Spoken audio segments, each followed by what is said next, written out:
الحمد لله نحمده ونستعينه ونستغفره ونعوذ بالله من شرور أنفسنا ومن سيئات أعمالنا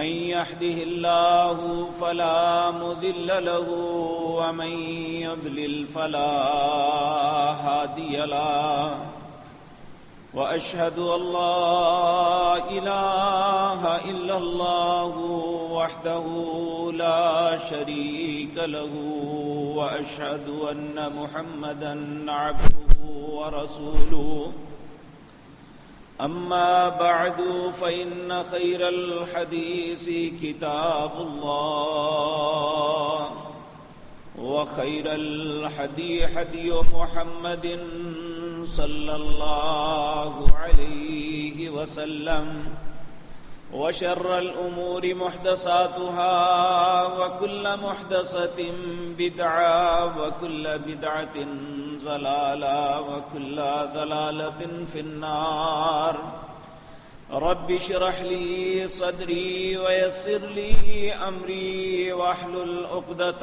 من لساني يفقهوا قولي اللهم انفعنا بما علمتنا وعلمنا ما ينفعنا وزدنا علما رب أوزعني أن أشكر نعمتك التي أنعمت علي وعلى والدي وأن أعمل صالحا ترضاه وأصلح لي في ذريتي إني تبت إليك وإني من المسلمين أعوذ بالله السميع العليم من الشيطان الرجيم بسم الله الرحمن الرحيم إنا أعطيناك الكوثر فصل لربك وانحر إن شانئك هو الأبتر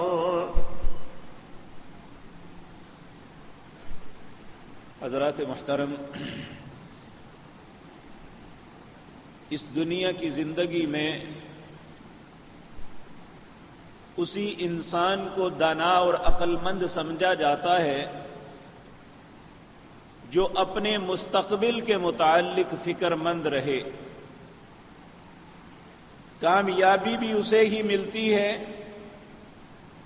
جو آنے والے وقت کے لیے پلاننگز کرتا ہے، اس کے لیے جد و جہد اور کوشش کرتا ہے، اور پھر اس کا یقینی نتیجہ یہ نکلتا ہے کہ اس کی محنت کا ثمرہ اسے ضرور ملتا ہے۔ دنیا کے اندر ہم بے شمار ایسی مثالیں دیکھ سکتے ہیں کہ جن لوگوں نے اپنی زندگی کو سنجیدگی سے لیا، اپنے مستقبل کی فکر کی، آنے والے وقت کے لیے محنت اور جد و جہد کی، انہیں دنیا میں بلند مقام ملا، جو وہ چاہتے تھے ان میں بہت بڑا حصہ ان کا مقدر بن گیا۔ میرے عزیز بھائیو، یہ تو ہر انسان کا مسئلہ ہے کہ وہ اپنے مستقبل کے لیے کوشش کرتا ہے، لیکن جو اہل ایمان ہیں، جو مسلمان ہیں، ان کا یہ اس بات پہ ایمان ہے کہ صرف دنیا کی زندگی سب کچھ نہیں ہے، اس دنیا کی زندگی کے بعد بھی ایک زندگی ملنے والی ہے جس کے متعلق ہمارا رب کہتا ہے وَالْآخِرَةُ خَيْرٌ وَأَبْقَىٰ، آخرت کی زندگی اس دنیا سے بہتر زندگی بھی ہے اور وہ باقی رہنے والی بھی ہے۔ بَلْ تُؤْثِرُونَ الْحَيَاةَ الدُّنْيَا، لیکن انسان دنیا کی زندگی ہی کو ترجیح دیتا ہے۔ تو اللہ رب العزت چونکہ اپنی مخلوق سے ویسے ہی پیار کرتے ہیں، لیکن ان کا اسپیشلی جو معاملہ ہے وہ اہل ایمان کے ساتھ ہے۔ اسی لیے اللہ رب العزت اہل ایمان کو مخاطب کر کے کہتے ہیں یا ایھا الذین آمنو، اے لوگو جو ایمان لائے ہو، اتقوا اللہ، اپنے دل میں خوف خدا پیدا کر لو، وَلْتَنْظُرْ نَفْسٌ مَّا قَدَّمَتْ لِغَدٍ، اور تم میں سے ہر انسان کو یہ بات سوچنی چاہیے، اس بات کی طرف سنجیدگی کے ساتھ غور کرنا چاہیے کہ میں اپنے کل کے لیے کیا کر رہا ہوں، اپنے مستقبل کے لیے کیا محنت کر رہا ہوں۔ یہاں مستقبل دنیا میں آنے والے دن نہیں ہے، یہاں سے مستقبل مراد آخرت ہے، آخرت کی جنتیں ہیں، آخرت کی جہنموں سے بچنے کی جد و جہد اور کوشش ہے، جنت کے حصول کے لیے محنتیں ہیں۔ اللہ فرماتے ہیں اتقوا اللہ وَلْتَنْظُرْ نَفْسٌ مَّا قَدَّمَتْ لِغَدٍ، اہل ایمان اللہ سے ڈر جاؤ اور دیکھو، سوچو، اپنی زندگی کا مشاہدہ کرو، اپنے حالات کا جائزہ لو اور دیکھو ما قدمت لغد، جو کل کے لیے کیا کچھ بھیج رہے ہو۔ اور یاد رکھیں ہم کیا بھیج سکتے ہیں، اللہ نے اس کے لیے ہمارے لیے نیکی کے کچھ کام مقرر کر دیے۔ اگر انسان یہ کرے گا تو یہ جنتوں کا وارث بن جائے گا، اگر یہ نہیں کرے گا یا اس کے خلاف چلے گا تو وہ جہنم کا قیدی بن جائے گا۔ اللہ نے سارے رستے بتا دیے، کہا انا ہدیناہ السبیل اما شاکرا و اما کفورا، لوگوں میں نے تمہیں رستہ بتا دیا ہے، یہ میرا رستہ ہے، ان ھذا صراطی مستقیما، میرا سیدھا رستہ یہ ہے جو اسلام کا رستہ ہے، جو ایمان کا رستہ ہے، جو نیک اعمال کا رستہ ہے۔ ان ھذا صراطی مستقیما فاتبعوا، تمہیں چاہیے کہ اسی کی اتباع کرو، جو میں کہتا ہوں وہ مانو، جس طریقے سے میں چاہتا ہوں ویسے زندگی گزارو، جہاں میں روکتا ہوں رک جاؤ، جس کا حکم دیتا ہوں اسے کرو۔ تمہاری زندگی، تمہارے مستقبل کی بھلائی اور بہتری اسی بات کے اندر ہے۔ تو میرے عزیز بھائیو، جس طرح پچھلی مجلس میں بھی عرض کیا تھا، اللہ مالک نے یہ رمضان کبھی لے آتا ہے، کبھی لیلۃ القدر لے آتا ہے، اور اب یہ 10 دن جو عزت والے، جو عظمت والے، جس میں نیکی کرنا انسان کے لیے اللہ رب العزت کو بہت ہی محبوب ہے۔ اللہ اس انسان کے لیے کامیابی کے جھنڈے گاڑ دیتا ہے اگر کوئی انسان ان دنوں کی قدر کر لے۔ ان میں 8 دن گزر گئے، آج 9واں دن داخل ہے۔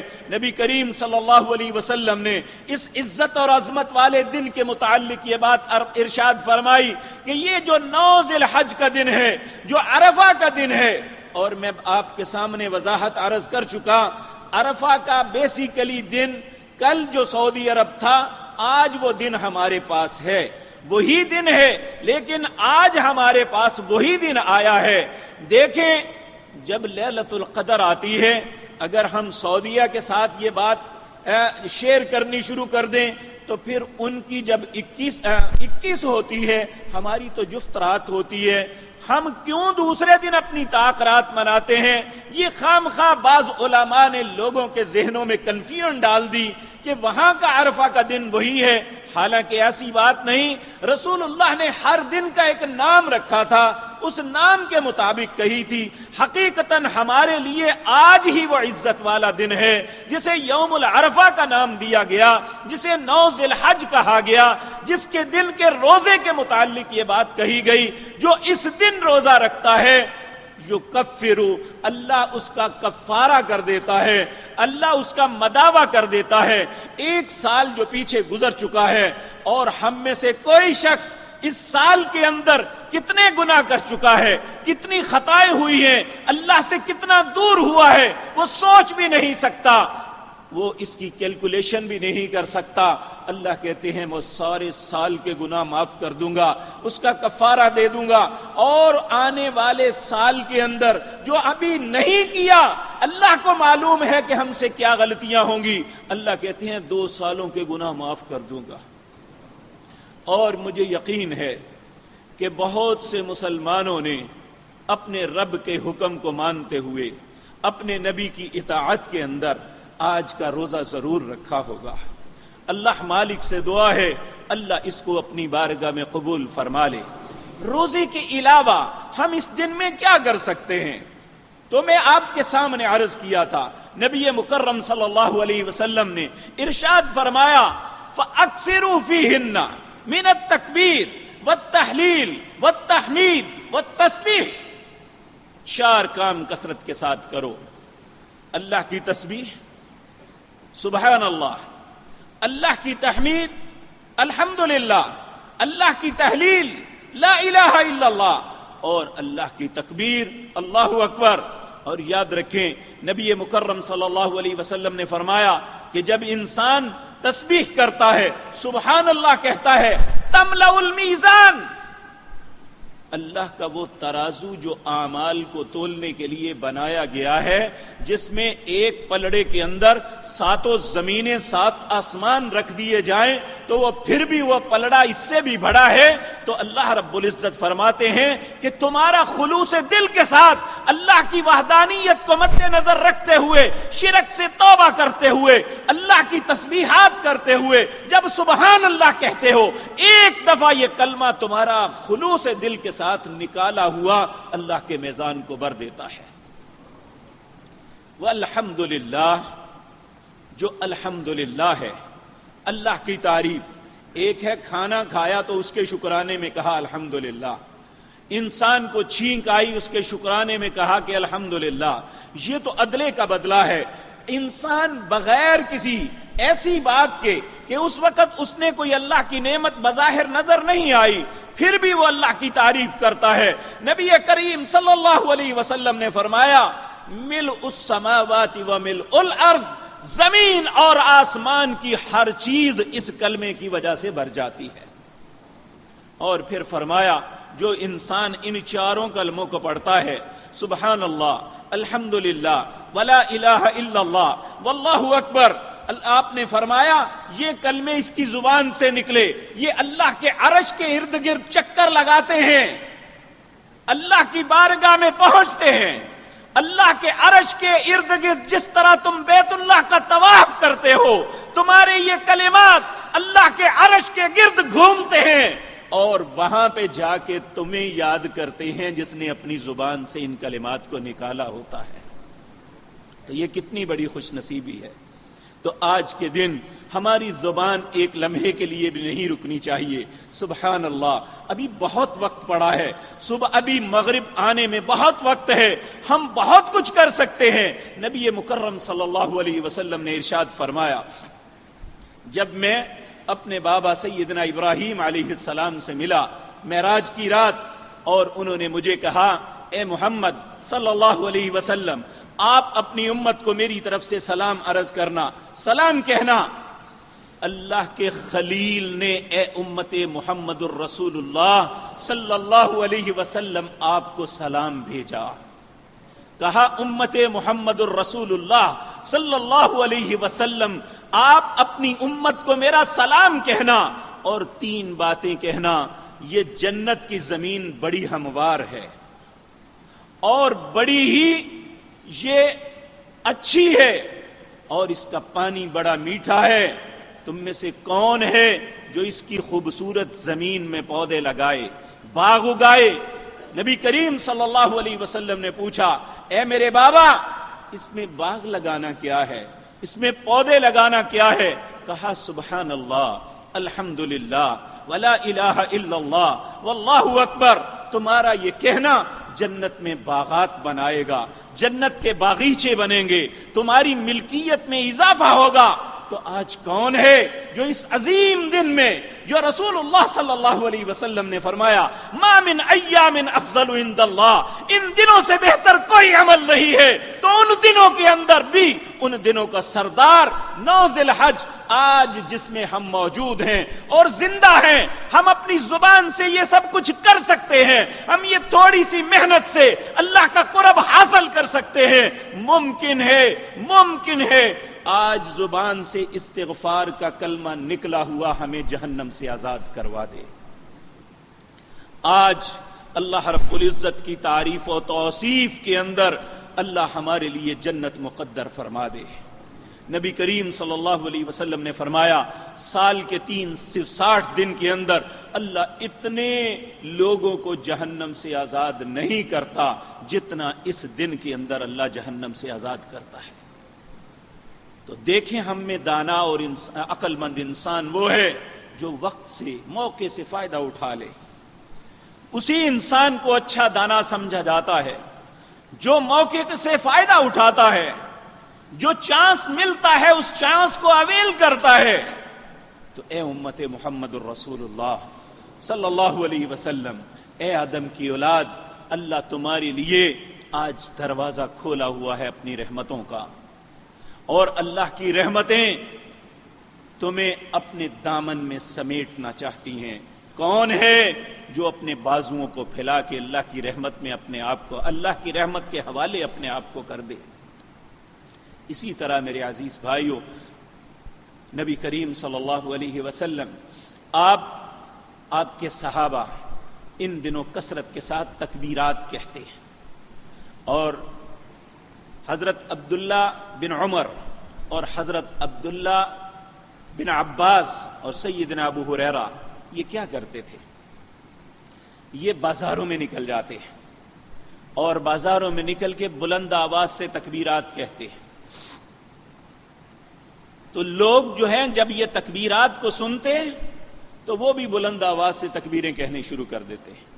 میرے عزیز بھائیوں، ہمیں جب بھی کوئی موقع ملتا ہے، وہ موقع عید کا ملے، وہ موقع جشن آزادی کا ملے، یا خدا نخواستہ کوئی اور تہوار جو ہم نے خود بنائے ہوئے ہیں وہ ملے، ہم اپنی گاڑیوں کے اوپر ڈیک لگاتے ہیں، پوری آواز کے ساتھ گانے بجتے ہیں، اور اسے اپنی زندگی کا فخر تصور کرتے ہیں۔ اگر کسی کو اللہ گاڑی کی نعمت دیتا ہے تو وہ اس کے اندر لاکھوں روپے کی مالیت کا ڈیک لگوا کے پورے محلے کو سناتا ہوا گزرتا ہے۔ میرے بھائیوں، یہ اپنی بد نصیبی پہ مہر لگاتے ہیں۔ آپ فیس بک پہ جا کے دیکھیں، سعودی عرب کے امراء کیا کرتے ہیں؟ یہ دن یکم ذی الحج سے لے کر ایام تشریق آخر تک اپنی گاڑیوں کے اوپر ڈیک لگا کے بڑے بڑے سپیکر لگاتے ہیں، اور سارا دن بغیر کسی سبب کے شہر کی سڑکوں پہ گھومتی ہیں ان کی گاڑیاں، اور اللہ کی تکبیرات کو بلند کرتی ہیں۔ یہ ہماری سوچ اور ان کی سوچ کا فرق ہے۔ یاد رکھیں، آج اگر نیکی کے اندر دوسری قوموں سے پیچھے رہ گئے تو کل اللہ کی جنت میں بھی ہمارا دور مقام ہوگا، ہم اللہ کے قرب کو حاصل نہیں کر سکیں گے۔ ہمیں اپنی سوچ کو بدلنا ہوگا۔ ہم ہر کام غلط میں اللہ کی ہر نعمت اس کا کفران کرتے ہیں۔ اللہ کی نعمت کا شکر یہ ہے کہ ہم اللہ کی تسبیحات کریں، اللہ کی تعریفات کریں۔ ہمیں خوبصورت گاڑی سے اللہ نے نوازا ہے، ہماری پاکٹ میں اگر کچھ پیسے ہیں تو اللہ کی عطا ہے، ہمیں اگر خوبصورت بسنے کے لیے گھر دیا ہے تو یہ اللہ کی مہربانی ہے۔ ہمارے ہی عزیزوں میں کتنے ایسے لوگ ہیں جن کے پاس رہنے کے لیے چھت نہیں ہے، جن کے بچے 2 وقت کی کھانا نہیں کھا سکتے، جن کے پاس سواری کے لیے ٹوٹی ہوئی سائیکل بھی نہیں ہے، تو کیا ہمیں اللہ کا شکر ادا کرنا چاہیے یا کفر کرنا چاہیے؟ اے حضرت انسان، کبھی اپنے ذہن سے سوچ کہ میں اپنے کردار کے ساتھ اپنے رب کو ناراض کر رہا ہوں یا راضی کر رہا ہوں۔ چاہیے تو یہ تھا ہمارا مال، ہماری سواریاں، ہمارے گھر، ہماری توانائیاں اپنے رب کا شکر ادا کرتے ہوئے صرف ہوتی، ہمارے معاملات اللہ کی رضا کے لیے ہوتے۔ لیکن کیسے ہیں ہم مسلمان؟ کیسا ہے ہمارا ایمان؟ بدقسمتی دیکھیے کہ اللہ کے راستے میں قربانی کرنی ہے، اور قربانی لینے والا قربانی خرید کے لا رہا ہے، اور ساتھ ڈھول اور باجے والے، اور آگے ایک عورت فاحشہ ناچ رہی ہے، اور پورے علاقے کو وہ دکھا رہا ہے کہ میں قربانی لے کے آ رہا ہوں۔ کہ اللہ کو یہی مقصود ہے؟ اے امت محمد الرسول اللہ، اپنے ذہن سے ہندوؤں کا ذہن ختم کر دو، اپنے ذہن میں محمد الرسول اللہ کی خوبصورتی سجاؤ، وگرنہ ہمارا انجام بہت برا ہوگا۔ ہم بہت بڑی خوش فہمیوں میں مبتلا ہیں۔ ہم یہود کی طرح یہ سمجھتے ہیں کہ اللہ نے ہمیں نہیں بخشنا تو کسے، کہ اللہ نے ہمارے ساتھ کوئی ٹھیکہ کیا ہوا ہے۔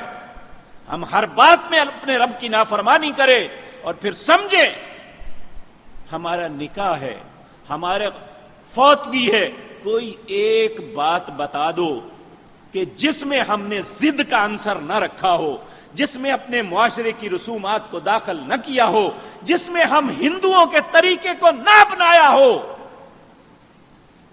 جس میں ہم اپنے فرقے کو نہ پیٹتے ہوں. ہم میں سے کوئی شخص یہ سوچنے کے لیے بھی تیار نہیں کہ اللہ کے رسول نے نکاح کیا تھا تو اس کا مسنون طریقہ کیا تھا، اگر کوئی مرا تھا تو مسنون طریقہ کیا تھا، اس کو تدفین کرنی ہے تو مسنون طریقہ کیا ہے. ہمیں تو صرف یہ چاہیے کہ میرا مولوی اور میرا فرقہ کیا کہتا ہے. کیا جواب دیں گے اپنے رب کو؟ آج ایک ایسا دن ہے، ہم اپنے ذہنوں کو بدل لیں، ہم اپنی نیتوں کو چینج کر لیں، اور آج سوچ لیں کہ اس عظیم دن کے حوالے سے ہم نے اپنے رب کی فرما برداری کرنی ہے. ہمیں کسی مولوی پیر امام سے کوئی غرض نہیں ہے اور نہیں ہونی چاہیے. اللہ رب العزت واحد ذات پاک ہے جس کی بات ماننے میں ہی کامیابی ہے، اس کے علاوہ کوئی کچھ نہیں ہے. اللہ رب العزت ہمیں توفیق دے. میرے عزیز بھائیوں، نبی کریم صلی اللہ علیہ وسلم نے اس دن کے متعلق فرمایا دعا کی قبولیت ہے، اس لیے کثرت کے ساتھ دعائیں مانگے، اور ان دعاؤں کے اندر آپ اپنی حاجات اللہ کے سامنے پیش کریں. آپ اپنی اولادوں کے اپنے مستقبل کے لیے اللہ سے دعائیں مانگیں، آپ اپنی خطاؤں کی معافی کے لیے اللہ کی منتیں کریں. یہ وہی وہ دن ہے. امام طبرانی رحمت اللہ علیہ نے رسول اللہ صلی اللہ علیہ وسلم کی ایک دعا کا تذکرہ کیا. آپ عرفات کے میدان میں کھڑے ہیں، آپ کے دائیں طرف جبل رحمت ہے، آپ قبلے کی جانب منہ کر کے سارا دن کھڑے ہو کے اللہ سے دعائیں مانگتے رہے. جب شام، میرا تصور ہے جب شام کا وقت ہوا ہوگا تو آپ کیا کہتے ہیں؟ اللہم انک تعلم وترى مکانی وتسمع کلامی وتعلم سری وعلانیتی ولا يخفى عليك شيء من امری وانا البائس الفقیر المستغیث المستجیر الوجل المشفق المقر المعترف بذنبی اسألك مسألة المسکین وابتهل إليك ابتحال المذنب الذلیل وادعوك دعاء الخائف الضرير من خضعت لك ركبته وفازت لك عيناه ونحل لك جسده ورغم لك أنفه رب لا تجعلني بدعاء ربي شقيا وكن بي رؤوف رحيما يا خير المسؤولين يا خير الموتين يا أرحم الراحمين. اللهم اے میرے اللہ، انک تعلم وترى مکانی، تو جانتا ہے میں کہاں کھڑا ہوں، وتسمع کلامی، تو میری بات کو سن رہا ہے، ولا يخفى عليك شيء من امری، اے اللہ میری زندگی کا کوئی بھی معاملہ تجھ سے پوشیدہ نہیں ہے، ولا يخفى عليك شيء من امری وانا البائس الفقیر، اے اللہ ایک بھوکے فقیر کی طرح منت کرتا ہوں، المستغیث جو تجھ سے مدد طلب کرتا ہے، المستجیر جو تجھ سے اجرت مانگتا ہے، الوجل المشفق المقر المعترف بذنبی، اے اللہ بڑیاں سختیاں، بڑیاں خطائیں، بڑیاں کوتاہیاں ہوئی ہیں، میں اپنے گناہوں کا اعتراف کرتا ہوں. اسألک مسألۃ المسکین، اے اللہ اس طرح سوال کرتا ہوں جس طرح ایک مسکین سوال کرتا ہے. وابتہل الیک ابتحال المذنب الذلیل، اے اللہ اس طرح گڑ گڑاتا ہوں جس طرح ایک ذلیل گناہگار گڑ گڑاتا ہے. اب وابتہل الیک ابتحال المذنب الذریر وادعوک دعاء الخائف الضریر، اے اللہ اس طرح کر رہتا ہوں جس طرح ایک زخمی اپنے زخموں کی وجہ سے کراتا ہے. من خضعت لک رکبتہ، اے اللہ کھڑے کھڑے کمر جھک گئی، وفازت لک عیناہ، اے اللہ آنکھوں سے آنسو بہ رہے ہیں، ونحل لک جسدہ، اے اللہ جسم کانپ رہا ہے، ورغم لك انفه، اے اللہ رو رو کے ناک بہ رہی ہے، رب لا تجعلنی بدعاء ربی شقیا، اے اللہ یہاں سے مجھے نامراد نہ لٹانا، میری دعا کو قبول کر لینا۔ وَقُمْ بِي رَؤُوفٌ الرَّحِيمًا، اے اللہ تجھ جیسا درگزر کرنے والا مہربان کوئی بھی نہیں ہے۔ یا خیر المسئولین، اے وہ بہترین ذات پاک جس سے سوال کیا جا سکتا ہے، میں تیری منت کرتا ہوں۔ یا خیر المعطین، اے وہ بہترین ذات پاک جو کسی کو کچھ دے سکتی ہے، اے اللہ مجھے بھی عطا کر دے۔ یا ارحم الراحمین، اے دونوں جہانوں میں سب سے زیادہ رحم کرنے والے اللہ اپنے بندے محمد پر رحم کر دے۔ تو میرے عزیز بھائیو، اس کائنات کے سب سے افضل انسان کے کلمات ہیں جو آپ نے عرفات کے میدان میں کہے، تو ان کے ذمے تو کوئی ایسی کوتاہیاں بھی نہیں تھی، تو ہمارا دامن تو اتنا داغدار ہے کہ ہمیں خود اپنی گناہوں کی بدبو محسوس ہوتی ہے، تو ہمیں اللہ کے سامنے کتنی التجا کرنی چاہیے۔ اس لیے میرے عزیز بھائیو، میری اپنے آپ سے اور آپ سے التجا ہے کہ ہمارے لیے ایک موقع اللہ نے فراہم کیا ہے، اس موقع سے فائدہ اٹھا لیں، اللہ ہمیں فائدہ اٹھانے کی توفیق عطا فرما دے۔ میرے عزیز بھائیو، اس کے بعد 10 ذی الحج ہے۔ 10 ذی الحج کو یوم النحر کہتے ہیں، یہ قربانی کا دن ہے۔ قربانی کیا ہے؟ نبی کریم صلی اللہ علیہ وسلم نے جب ارشاد فرمایا کہ لوگوں قربانی کرو، تو لوگوں نے سوال کیا یہ قربانیاں کیا ہیں؟ آپ نے فرمایا سنت ابیکم ابراہیم، آپ گزشتہ کئی مجلسوں میں ابراہیم کی جو مختلف اللہ نے آزمائشیں اور امتحان لیے تھے، ان میں یہ سب سے بڑا امتحان تھا۔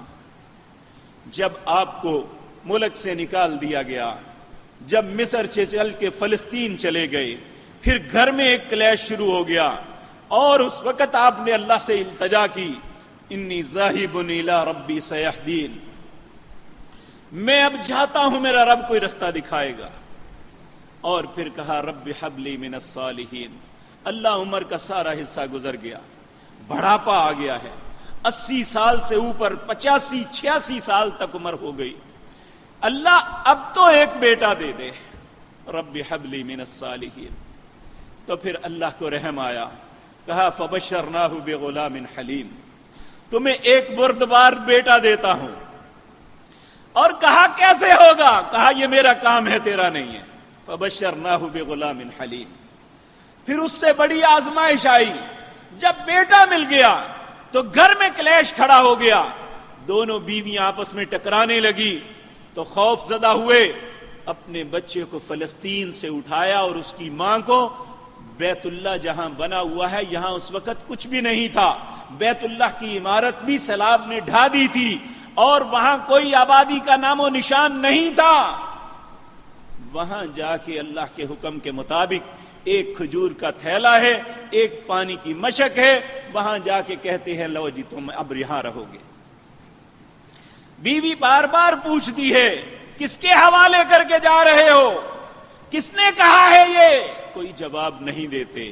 پھر خود ہی کہتی ہے کیا یہ اللہ کا حکم ہے؟ تو سیدنا ابراہیم پیچھے مڑ کے بھی نہیں دیکھتے کہ باپ کی شفقت کہیں جوش نہ مارے، میں اللہ کی آزمائش میں ناکام نہ ہو جاؤں۔ کہا ہاں میرے رب کا حکم ہے۔ تو پھر وہ بھی ایماندار خاتون سیدہ ہاجرہ علیہ السلام کہنے لگی پھر ہمارا رب ہمیں ضائع نہیں کرے گا۔ اور پھر جو بھی ہوا یہ لمبا واقعہ ہے، مختصراً یہ کہ جب وہاں پانی زمزم مل گیا، وہاں بنو جرہم آ کے آباد ہو گئے، یہ ایک شہر بن گیا، پھر اللہ نے کعبۃ اللہ بنوایا۔ اس کے بعد اللہ نے کہا فلما بلغ معہ السعی، جب بیٹا جوان ہو گیا، اب باپ کی خوشیوں کا ٹھکانہ نہیں تھا کہ بیٹا جوان ہو گیا ہے، اب میرا ہاتھ بٹائے گا، میری لاٹھی بنے گا، تو خواب آتی ہے کہ میں اپنے بیٹے کو ذبح کر رہا ہوں۔ اور نبی کی خواب یہ وہی ہوتی ہے، ہماری طرح خواب نہیں، ہمیں خوابیں اچھی بھی آتی ہیں، غلط بھی آتی ہیں۔ جو غلط خوابیں شیطان کی طرف سے ہوتی ہیں، بعض پراگندہ ذہن کی وجہ سے ہوتی ہیں اور بعض خوابیں اللہ کی طرف سے بھی ہوتی ہیں، لیکن ہم ان کے درمیان انہیں کلیئر نہیں کر سکتے کہ کون سی اللہ کی طرف سے ہے اور کون سی ہماری ذہنی پراگندگی ہے۔ لیکن نبی کی خواب جو ہوتی ہے یہ اللہ کی طرف سے وحی کی طرح ہوتی ہے، اور خواب آئی، بار بار آئی۔ بیٹے کے پاس جاتے ہیں، بیٹے سے کہتے ہیں انی ارا فی المنام انی اذبحک فانظر ماذا تری، اے میرے پیارے بیٹے میں ایک خواب دیکھ رہا ہوں، تیرا مشورہ لینے کے لیے آیا ہوں۔ انی ارا فی المنام، میں نے خواب کے اندر دیکھا ہے، انی اذبحک، میں تمہیں ذبح کر رہا ہوں، فانظر ماذا تری، میرے پیارے بیٹے تیری کیا رائے ہے؟ تو اللہ نے کہا میں حلم والا بیٹا دوں گا۔ حلم والا وہ ہوتا ہے جو بہت حوصلے والا ہو۔ تو بیٹا آگے سے کیا جواب دیتا ہے؟ اس نے ایسا جواب دیا کہ پوری دنیا کے لوگوں کو دنگ کر دیا۔ اس نے یہ نہیں کہا بابا کیا ہو گیا ہے، بڑھاپے میں اللہ نے اگر مجھے دے ہی دیا ہے تو یہ کیا سوچ رہے ہیں آپ؟ کہنے لگے یا اباتی، اے میرے پیارے ابا جی، افعل ما تؤمر، آپ اللہ کے نبی ہیں، یہ حکم دیا جا رہا ہے، جو حکم دیا جاتا ہے اسے کر گزریے۔ یا ابت افعل ما تؤمر ستجدنی انشاء اللہ من الصابرین، اگر اللہ نے چاہا تو آپ مجھے صبر والے کرنے والوں میں پائیں گے، میں مزاحمت نہیں کروں گا۔ اب دونوں باپ بیٹے بیت اللہ سے چلتے ہیں، چلتے چلتے مینا میں پہنچتے ہیں، منہر میں آتے ہیں، شیطان ایک جگہ سے نکلتا ہے، باپ کے کان میں کہتا ہے بڑھاپے میں ملا تھا، اب ذبح کرنے لگے ہو۔ اس نے کنکری پکڑ کے ماری، اللہ نے قیامت تک کے لیے نشان بنا دیا۔ پھر جب تھوڑا سا آگے چلے، شیطان پھر نکلا، بیٹے کے کان میں کہنے لگے تمہیں پتا ہے تیرا باپ ذبح کرنے کے لیے لے جا رہا ہے۔ فوراً سمجھ لیا شیطان ہے، اس نے کنکری ماری۔ پھر ماں کے ساتھ یہ معاملہ ہوا اور قیامت تک کے لیے یہ جمرات بنا دیے گئے۔ شیطان کی ذلت کا سامان اور ان کی عظمت کی منادی ہوتی ہے، اللہ اکبر، اللہ سب سے بڑا ہے۔ اور پھر دونوں جب اس جگہ پہنچ گئے، اللہ کہتے ہیں فلما اسلما، دونوں فرما برداری کے لیے تیار ہو گئے۔ کس طرح؟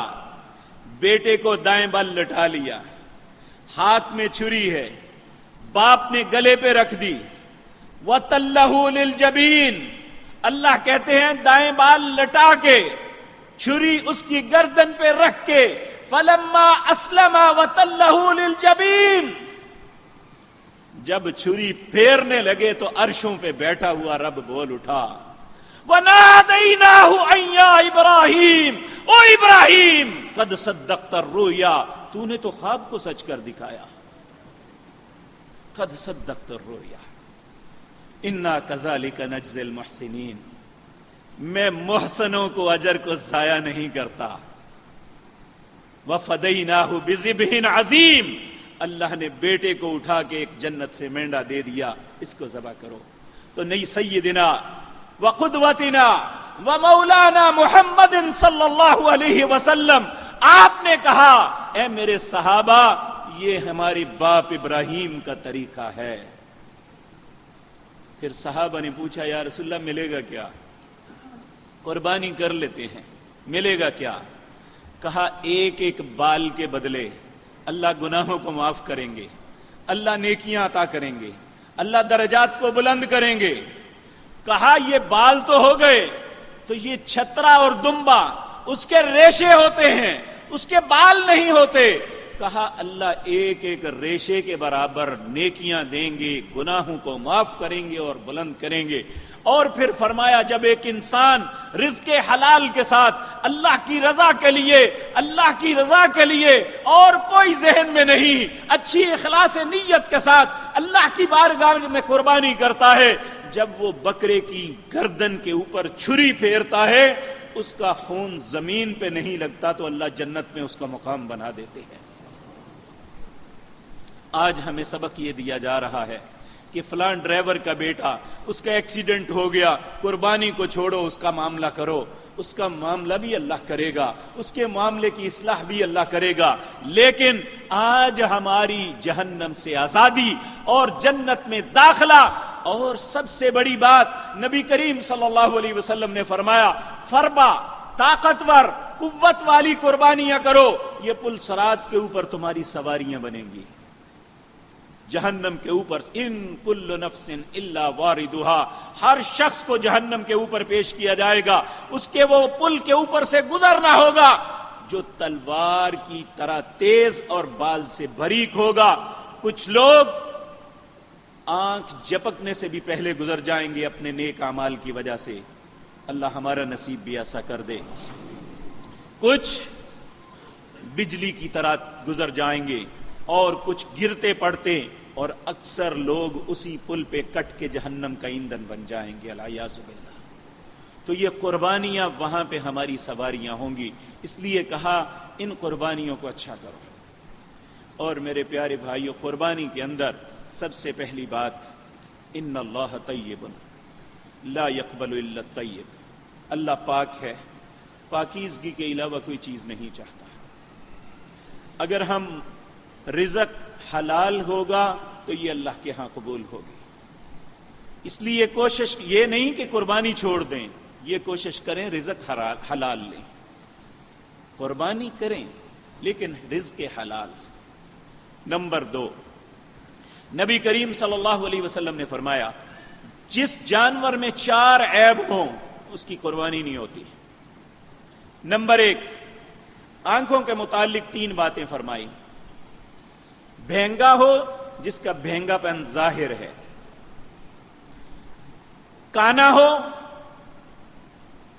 جس کی ایک آنکھ نظر نہیں آتا، یا اندھا ہو، ایسے جانور کی قربانی نہیں ہوتی. ایک بات. نمبر 2، نبی کریم صلی اللہ علیہ وسلم نے فرمایا جس کی ٹانگ پہ چوٹ لگی ہے وہ لنگڑا ہے، چاہے اس کا زخم درست ہو گیا لیکن لنگڑا پر نہیں گیا تو اس کی قربانی نہیں ہوگی. تیسرا فرمایا جو جانور بیمار ہے اور اس کی بیماری ظاہر ہے کہ پتہ چل رہا ہے اس کو 103 بخار ہے، یا اسے فلاں بیماری ہے، اس کے پیٹ میں یہ ہے یا اس کے سر میں یہ ہے، تو کہا جس کی بیماری ظاہر ہے اس کی قربانی نہیں ہوتی. اور چوتھا فرمایا ایسا جانور جو بوڑھا ہو چکا ہے، جس کی ہڈیوں سے مکھ بھی ختم ہو گئی ہے، اس کی قربانی بھی نہیں ہوتی. یہ 4 عیب ایسے بتائے جس کے متعلق فرمایا قربانی نہیں ہوتی. اور 2 باتیں اس کے ضمن میں فرمائی. آپ نے فرمایا اگر لڑتے ہوئے یا ویسے سینگ ٹوٹ جائے تو اس کی قربانی نہیں کرنی چاہیے. اسی طرح کان کے اندر سوراخ ہو یا کان کو کاٹا ہو، یہ اللہ کی خلق کے اندر تغیر ہے، کہا ایسے جانور کی قربانی بھی نہیں کرنی چاہیے. تو یہ پہلی بات یہ کہ سارے عیبوں سے پاک. یہ سوچیں کہ طریقہ کس کا ہے. یہ تو باپ بیٹے کو قربان کرنے کے لیے چلا تھا، اور وَفَدَيْنَاهُ بِذِبْحٍ عَظِيمٍ، یہ اللہ کا احسان ہوا کہ اس نے بیٹے کے بجائے بکرا کر دیا. اب مولوی صاحب کو کھال چاہیے، وہ کہتے ہیں 6 مہینے دا کر دیو دی. اب ایک طرف مولوی کا مسئلہ ہے کیونکہ اسے اپنے لیے کھال چاہیے، اسے یہ غرض نہیں کہ آپ کا کیا معاملہ ہوتا ہے. اللہ کے نبی نے کہا لا تذبحوا الا المسنہ، قربانی کے لیے دوندے کے علاوہ کوئی نہ کرنا. یعنی دوندے سے کم جانور نہیں کر سکتے قربانی میں. ہاں اگر عسرت ہو، تنگی ہو جائے، دوندا جانور نہیں مل رہا، تو پھر فرمایا کہ پھر 1 سال کا بھیڑ کا بچہ کر سکتے ہو، بکرے کا وہ بھی نہیں. یعنی چھترا جو ہے 1 سال پکا ہو کہ 1 سال کا ہے، کہا پھر وہ کر سکتے ہو. تو یہاں کہتے ہیں جی پکا کھیرا ہے، یہ جائز ہے. نہیں وہ مفتی صاحب خود بپاری بنا ہوا ہے جس نے ساری زندگی نماز بھی نہیں پڑھی، شاید اس کے مقدر میں عید بھی نہ ہو، تو وہ فتویٰ دے رہا ہے جی پکا کھیرا جائز ہے، اور ہم لے آتے ہیں۔ میرے عزیز بھائیوں، یہ سوچ کے لائیں کہ یہ سنت کس کی ہے، اس کے پیچھے بیک گراؤنڈ کیا ہے۔ اگر ایک پاک باز شخصیت اپنے بیٹے، اکیلے بیٹے کو جو بڑھاپے میں ملا تھا، جوان ہوا تھا، اس کو قربان اللہ کے لیے کرنے پہ تیار ہو گئے تھے، میرا رب راضی ہو جائے، بیٹے کی کوئی بات نہیں، تو ہم ایک بکرے کے متعلق، ایک بیل کے متعلق، ایک اونٹ کے متعلق یہ شرائط پوری نہیں کر سکتے۔ اسی طرح میرے پیارے بھائیو، سارا سال گوشت کھاتے ہیں، کوئی بات نہیں کہ ہم کھیرے ہی کھاتے ہیں، اگر ایک دن ہم یا دوسرے لوگ یہ 2 دانتا 4 دانتا 6 دانتا اس کا گوشت کھا لیں گے تو مر نہیں جائیں گے، کچھ نہیں ہوتا، بلکہ یہ طاقتور گوشت ہوتا ہے۔ ہم صرف اپنی ذہنی لذت کو مد نظر نہ رکھیں، وہ قربانی مانگ رہا ہے۔ قربانی اپنے حق سے وڈرا ہونے کا نام ہے کہ میرا کوئی حق نہیں، حق اسی کا ہے۔ اس لیے میرے پیارے بھائیوں، یہ قربانی کو قربانی سمجھ کے ادا کریں۔ پھر یہ آخری گزارش کہ ہم اپنی قربانیوں کی نمائش کرتے ہیں۔ میں اللہ کا واسطہ دے کے ہاتھ باندھ کے منت کرتا ہوں، خدا کے لیے ہمیں لوگوں نے کچھ نہیں دینا، جس اللہ نے دینا ہے اس نے تمہاری قربانی کو نہیں، تمہارے اونٹ کے حجم کو نہیں، تمہاری گائے کی خوبصورتی کو نہیں، تمہارے بکرے کے جسم کو نہیں، بلکہ لن ینال اللہ لحومھا ولا دماؤھا ولکن ینالہ التقوی۔ نہ اسے تمہارا گوشت پہنچتا ہے، نہ خون پہنچتا ہے، وہ تو تمہارے دل کے تقوی کو دیکھتا ہے کہ تمہارے دل کے اندر کیا ہے۔ ممکن ہے ایک چھوٹا سا بکرا جو ہمارے مقابلے میں بہت کمزور ہو، قیمت کے اعتبار سے کم ہو، لیکن اس کا جذبہ ہمارے مقابلے میں صادق ہو، ہماری 100 قربانیوں کے مقابلے میں اس کی قربانی اللہ کو زیادہ پسند آ جائے۔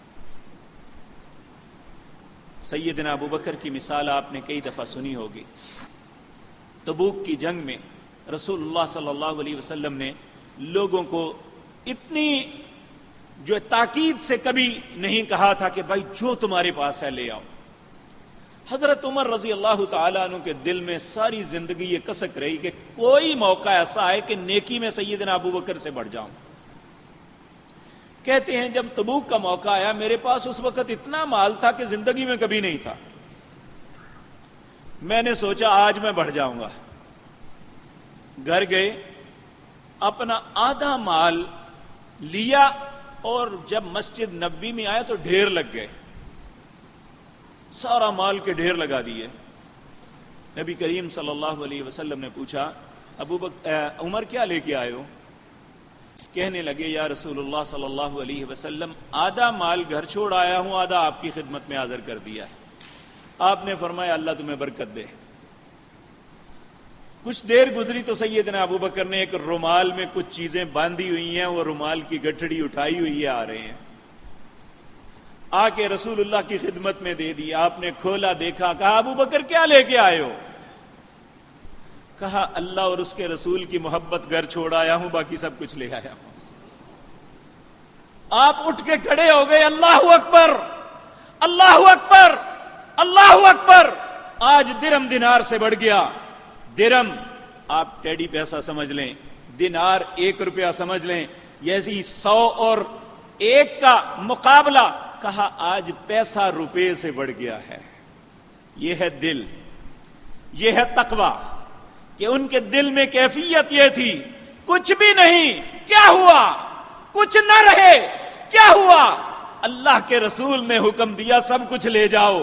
اللہ کو ان کے دل کا تقوی اتنا پیارا لگا، عمر کے ڈھیروں سے اللہ نے انہیں زیادہ اجر دے دیا۔ تو اس لیے اس میں کوئی شک نہیں کہ آپ اچھے سے اچھا جانور لیں، لیکن لوگوں کو دکھانے کے لیے نہیں، کہ کل قیامت کا دن ہو، اللہ کی بارگاہ میں کھڑے ہو، اللہ کی عدالت لگی ہو، اللہ نیکیوں کا انعام دے رہے ہوں، جب ہماری باری آئے اللہ کہے میرے لیے کیا کیا، میں کہوں اللہ ہر سال اتنے اونٹ کرتا رہا، اتنے جو ہے ویڑے کرتا رہا، اتنی قربانیاں بکریوں کی کرتا رہا، میں یہ کرتا رہا، اللہ کہیں گے ان کے لیے کرتے تھے، جاؤ وہ سارے لوگ کھڑے ہیں ان سے اپنا اجر لے لو، میرے پاس تمہارے لیے کچھ نہیں ہے۔ اس سے بڑی بد نصیبی کوئی نہیں ہوگی۔ کوئی ضرورت نہیں غبارے لگانے کی، کوئی ضرورت نہیں سرخ یا پیلے دوپٹے دینے کی، کوئی ضرورت نہیں مہندیاں لگا کے سڑکوں پہ پھرانے کی۔ آپ ویسے انہیں سیر واک کراتے ہیں تو کرائیں، لیکن ذہن میں یہ نہ ہو کہ لوگ دیکھیں کہ اس نے یہ قربانی دینی ہے، بلکہ آپ کی قربانی صرف اللہ ہی دیکھے کہ میرے بندے نے کس دل کے ساتھ میری بارگاہ میں یہ قربان کیا ہے۔ اور یاد رکھیں جب ہم کریں یہ نہ سوچیں میں نے کیا ہے۔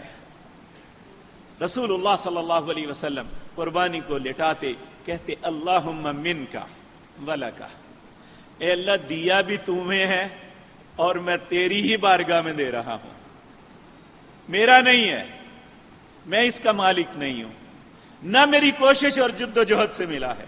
اللہم منکا، اے میرے اللہ تو نے دیا، ولکا، اور میں تجھے ہی لٹا رہا ہوں، میرا کچھ نہیں ہے۔ یہ عاجزی، یہ انکساری اللہ کو اتنی اچھی لگتی ہے، اس کا خون زمین پہ نہیں گرتا، اللہ زندگی کی ساری خطاؤں کو معاف کر دیتا ہے۔ اللہ ہمارے ساتھ بھی ایسا معاملہ فرمائے۔ اقول قولی ھذا واستغفر اللہ لی ولکم۔ ان الحمد للہ نحمده ونستعینه ونستغفره ونعوذ باللہ من شرور انفسنا ومن سیئات اعمالنا من يهده الله فلا مضل له ومن يضلل فلا هادي له واشهد ان لا اله الا الله وحده لا شريك له واشهد ان محمدا عبده ورسوله اللهم صل على محمد وعلى ال محمد كما صليت على ابراهيم وعلى ال ابراهيم انك حميد مجيد اللهم بارك على محمد وعلى ال محمد كما باركت على ابراهيم وعلى ال ابراهيم انك حميد مجيد۔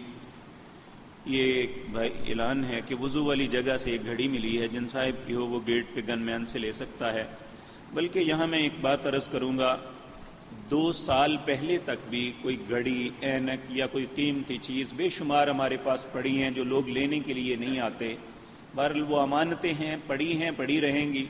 اگر کسی بندے کو یاد ہے کہ میری فلاں چیز یہاں رہی ہے تو وہ چیک کر سکتا ہے کہ وہ اسے لے سکتا ہے۔ یہ ہمارے یہاں کے نمازی تھے، سامنے اسکول میں ماسٹر تھے صدیق صاحب، آج سے 2 سال پہلے ان کا جوان بیٹا فوت ہو گیا۔ اور یہ پرسوں جی ٹی روڈ پہ کھڑے تھے، ایک نوجوان اتنی تیزی سے موٹر سائیکل پہ آیا، اس نے آ کے سیدھا ان کے اوپر مارا، سر میں چوٹ لگی، ڈیتھ ہو گئی۔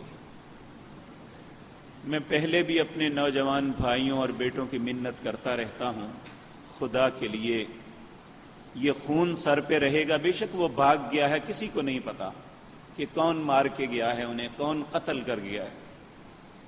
جس طریقے سے ہم موٹر سائیکلیں چلاتے ہیں یہ اپنی موت کو خود دعوت دیتے ہیں۔ یاد رکھیں جو لوگ مر رہے ہیں خودکشی کی موت مرتے ہیں، اور جن کی وجہ سے دوسرے مرتے ہیں وہ قاتل ہیں۔ اور میں سمجھتا ہوں اگر گورنمنٹ نے اس پہ سزا مقرر کی ہے تو اچھی بات ہے۔ آج کی اشتہار دیکھا ہے کہ ان کے والدین کو بھی پکڑا جائے گا۔ بالکل اگر حوصلہ افزائی والدین کرتے ہیں تو یہ ان کو بھی سزا ہونی چاہیے۔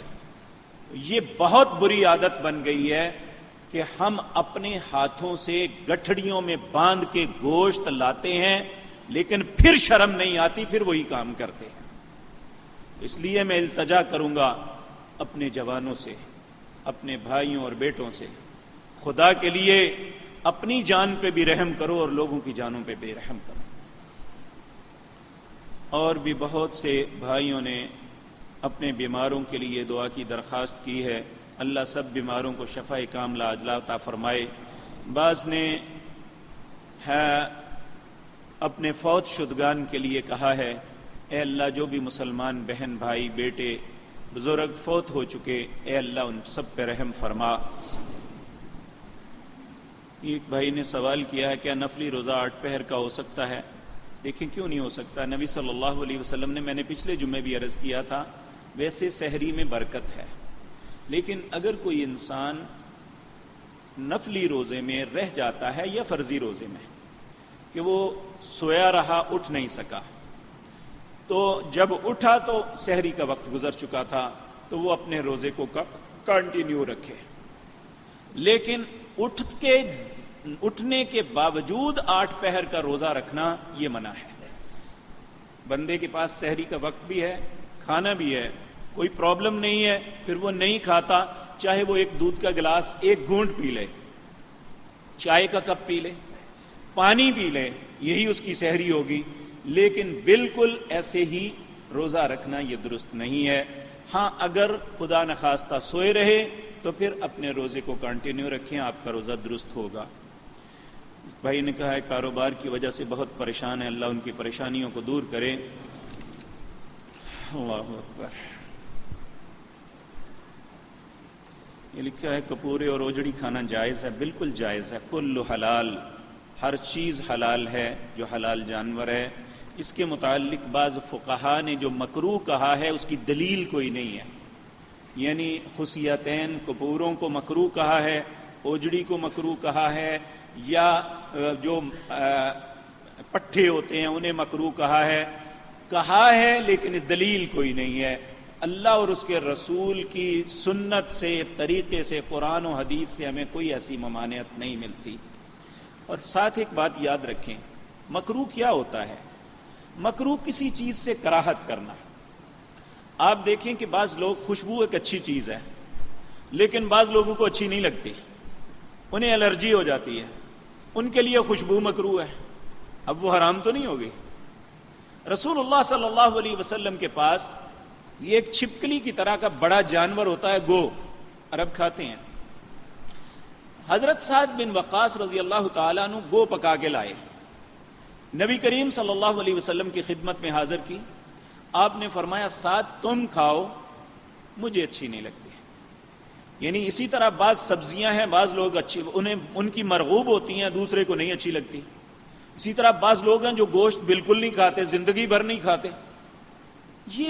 یہ ہے کراہت عربی زبان میں۔ کوئی شریعت نے ایسی حد نہیں مقرر کی کہ یہ مکروہ ہے اور یہ مکروہ نہیں ہے، ایسی بات نہیں ہے۔